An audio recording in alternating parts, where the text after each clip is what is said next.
आज Doubtnut app download करें। Doubtnut पर अपने सभी गणित, रसायन विज्ञान, भौतिक विज्ञान और जीव विज्ञान के डाउट्स का करो सफाया। बस प्रश्न की फोटो खींचो, एक ही प्रश्न को क्रॉप करो और तुरंत वीडियो सोल्यूशन पाओ। अभी डाउनलोड करें। इस क्वेश्चन में दिया कि जब कोई आवेशित कण एक समान चुंबकीय क्षेत्र में प्रवेश करता है तो इसकी गतिज ऊर्जा हमारे पास विकल्प दिया है कि क्या ए रहती है, ए ऑप्शन जो है अचर रहती है, बी हमारा क्या है बढ़ती है, या सी हमारा घटती है, या फिर डी हमारा शून्य हो जाती है। तो क्वेश्चन में बताना है कि जब कोई आवेशित कण एक समान चुंबकीय क्षेत्र में प्रवेश करता है तो उसकी गतिज ऊर्जा क्या होती है।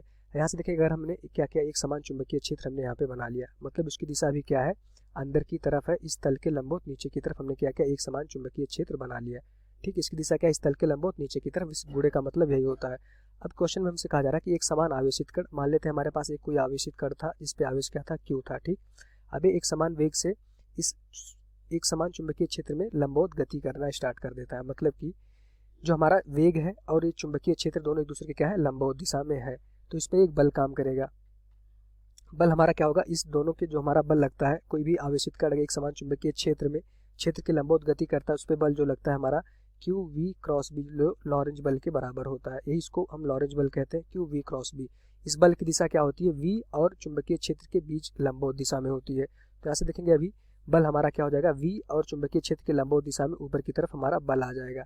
तो हम देख पा रहे हैं कि जैसे ही बल ऊपर की तरफ लगेगा, वेग हमारा क्या है, वी है, वेग हमारा क्या है, एक समान है। ठीक, एक समान वेग है, वेग हमारा नियत है, बल ऊपर की तरफ लग रहा है। अब हमें पता है कोई भी वस्तु एक समान वेग से अगर गति कर रही है, वी से, उस पर बल ऊपर की तरफ लगता है, तो कौन सा गति करवाने लगता है, वो वृत्ताकार गति करवाने लगता है। ये बल जो हमारा क्या करेगा, वृत्ताकार गति करवाने लगेगा। तो यहाँ से देखेंगे वस्तु हमारी क्या हो जाएगी, इस वृत्ताकार पथ पे गति करना स्टार्ट कर देगी। ठीक, जैसे ही वस्तु हमारा वृत्ताकार पथ पे गति करवाना स्टार्ट कर देगी तो हम देखेंगे कि वस्तु का जो वेग है, अभी भी वस्तु का वेग तो नियत है, जो हमारा बल होगा केंद्र की तरफ लगेगा, तो वस्तु इस वृत्ताकार पथ पे गति करना स्टार्ट कर देगा।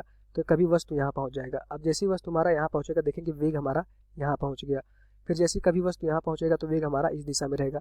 हम देख पा रहे हैं वेग का जो परिमाण है वो तो नियत है, पर वेग की दिशा लगातार बदल रही है। चूंकि ये वस्तु क्या कर रहा है, वृत्ताकार पथ पर गति कर रहा है, तो यह बल हमारा उसको वृत्ताकार पथ पे गति करवा रहा है।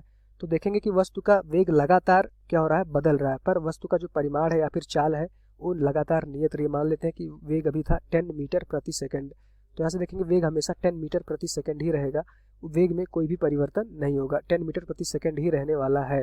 और उस पर आवेश में भी कोई परिवर्तन नहीं होगा। सिर्फ क्या बदल रहा है, यहाँ से हम देख रहे हैं वेग की दिशा लगातार बदल रही है, तो इसकी वजह से हमारा वेग क्या हो रहा है, बदल रहा है। पर चाल, वस्तु की चाल क्या है, नियत है। तभी क्वेश्चन में कहा जा रहा है कि कण एक समान चुंबकीय क्षेत्र में प्रवेश करता है तो इसकी गतिज ऊर्जा हमें बतानी है।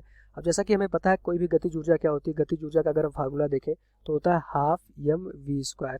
एम क्या होता है, हमारा द्रव्यमान होता है, उस कण का द्रव्यमान होता है, और वी क्या होता है, कण का वेग होता है या फिर कण की चाल होती है। तो यहाँ से देखेंगे कि यहाँ पे कण क्या है, हमारा कण का वेग में परिवर्तन हो रहा है, पर जो परिमाण होता है उसमें कोई भी परिवर्तन नहीं होता। जब हम गतिज ऊर्जा लिखते हैं तो कण में ऊर्जा है, ऊर्जा हमारी क्या होती है, ऊर्जा हमारी अदिश राशि, उसमें सिर्फ हम क्या लेते हैं, वेग का परिमाण लेते हैं। तो परिमाण हमारा देख पा रहे हैं कि नियत है, परिमाण में कोई भी चेंज नहीं आ रहा है। परिमाण हमेशा कोई भी पथ, वृत्ताकार पथ पे कण गति कर रहा है तो उस पर हमेशा वेग हमेशा क्या होगा, इस स्पर्श रेखा में होगा, और वेग में कोई भी परिवर्तन नहीं आ रहा है।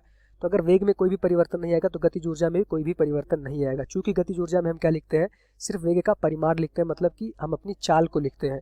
यहाँ पे हम देखेंगे, यहाँ पे वेग परिवर्तन हो रहा है, सिर्फ इसलिए हो रहा है क्योंकि यहाँ पे देख रहे हैं वेग की दिशा लगातार बदलती जा रही है। वस्तु की दिशा बदलने की वजह से हमारा वेग परिवर्तन हो रहा है, पर वस्तु की जो चाल है 10 मीटर प्रति सेकंड, वो चाल हमारा नियत रह रही है। अगर चाल नियत है तो गतिज ऊर्जा भी हमारा क्या रहेगी, नियत ही रहेगी। गतिज ऊर्जा v की जगह पे अगर हम 10 रखेंगे, द्रव्यमान हमारा सेम रहता है, तो गतिज ऊर्जा में कोई भी परिवर्तन नहीं आएगा। तो ऐसे गतिज ऊर्जा भी हमारा नियत रहेगी। अगर कोई कण एक समान चुंबकीय क्षेत्र में चुंबकीय क्षेत्र के लंबवत गति करता है तो उस पर गतिज ऊर्जा क्या रहेगी, हमारा नियत रहेगी, मतलब अचर रहेगी। गतिज ऊर्जा ना बढ़ेगी ना घटेगी और ना ही शून्य रहेगी। अगर वो गति कर रहा है तो उसका वेग कुछ ना कुछ जरूर होगा, तो गतिज ऊर्जा शून्य भी नहीं होगी। तो अगर अपना आंसर हम देखेंगे तो गतिज ऊर्जा क्वेश्चन में कह रहा है अचर रहती है, बिल्कुल सही है। बढ़ती है, बढ़ती नहीं है। गतिज ऊर्जा क्या रहती है, हमारी नियत रहती है, चूंकि हमारा वेग का परिमाण नियत रहता है। घटती भी नहीं है और डी शून्य भी नहीं रहती। तो जो आंसर हो जाएगा इस क्वेश्चन का, क्या हो जाएगा, हमारी गतिज ऊर्जा अचर रहती है। यही हमारा इस क्वेश्चन का आंसर हो जाएगा। Thank you. कक्षा 6 से 12वीं से लेकर नीट, IIT, JEE वो एडवांस के लेवल तक 1 करोड़ से ज्यादा छात्रों का भरोसा। आज ही डाउनलोड करें डाउटनेट ऐप या व्हाट्सएप करें अपने सारे डाउट्स 8400 400 400 पर।